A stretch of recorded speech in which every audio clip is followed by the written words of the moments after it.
excelente dia. Irei falar sobre o preconceito e discriminação como expressões de violência. Referência dos textos de Lourdes Bandeira e Anália Soria Batista.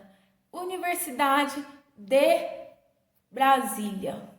Até pouco tempo, bater em mulheres, negros e homossexuais era uma prática considerada, se não corriqueira, mas despercebidas como uma forma de violência. Atualmente, as mudanças na conscientização da sociedade traduzem-se na produção de conceitos e teorias tendentes à interpretação dessa realidade, preparando o caminho tortuoso de sua superação. A busca pela universalização de tratamento jurídico, independentemente dos signos da diferença, nos diversos âmbitos da sociedade, não pode ocorrer sem uma renovação dos conceitos fundamentais da filosofia jurídica e política do Estado. Em relação a todas as expressões de diferenças que remetem às exclusões, essa posição trouxe à tona a questão do preconceito, cuja discussão sairia do anonimato para ser alvo de punição legal. Irei falar algumas leis pioneiras que abordam esse tema.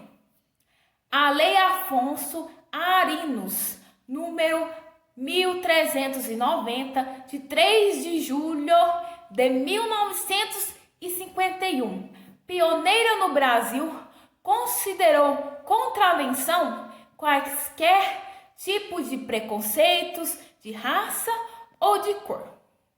A partir de 1º de outubro de 1955, passou a ser crime de genocídio a destruição de qualquer grupo nacional, étnico, racial ou religioso. Lei número 2889. E de acordo com a lei posterior, número 7.170, de 14 de dezembro de 1983, constitui-se crime contra a segurança nacional qualquer forma de propaganda ou expressão de discriminação racial.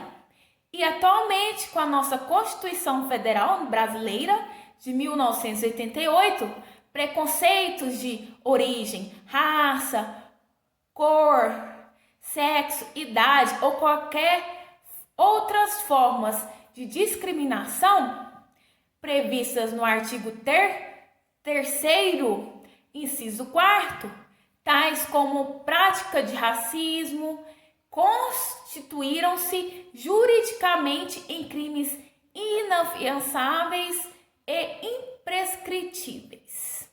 Então, em relação às ciências sociais, frente à construção das diferenças ou de semelhança, a acessibilidade cada vez maior de cientistas sociais para a compreensão da multiplicidade na unidade, isto é, das múltiplas faces de um povo que é um, e especificamente com a visibilidade da violência nas diversas relações sociais, associou-se à proliferação de movimentos sociais de afirmação identitárias em sociedades acostumadas a silenciar as diferenças, os particularismos e a singularidade até então vividos sob intensas formas de discriminação.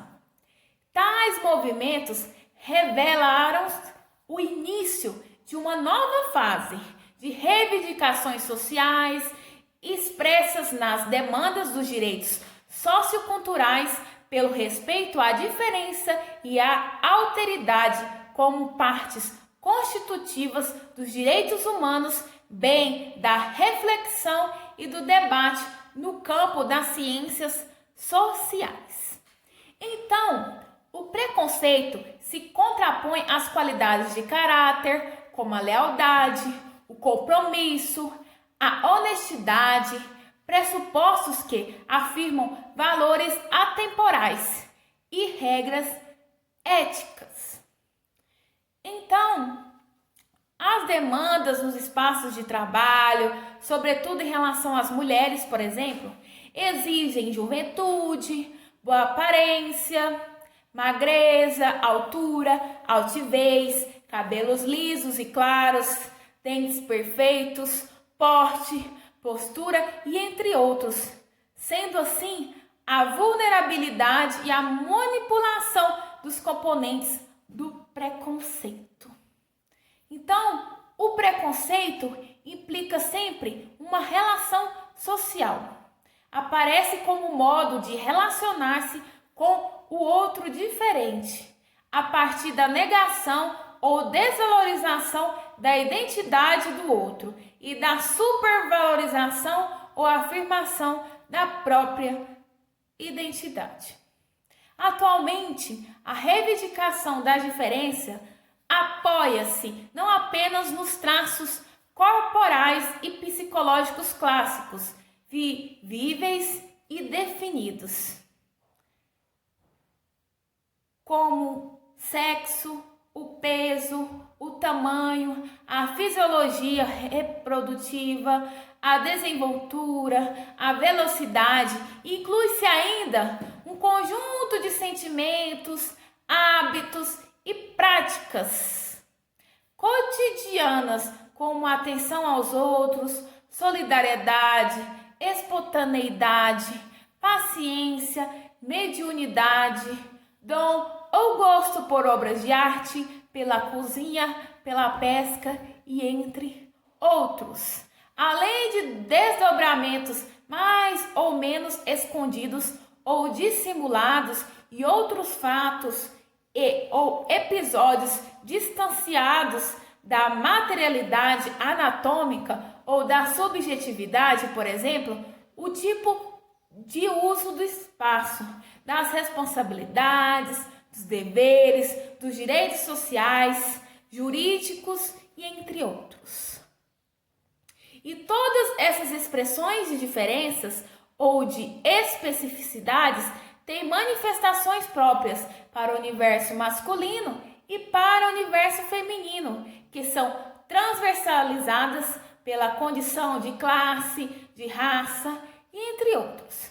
As diferenças vão se construindo sempre em uma proporção geométrica em relação com as manifestações do preconceito.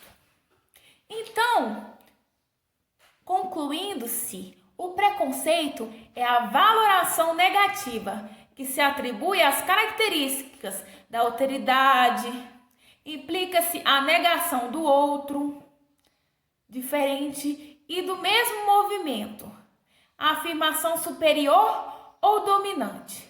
Mas isso indica que o preconceito é possível, onde existe uma relação social hierárquica, onde existe comando e subordinação e racionalização do outro.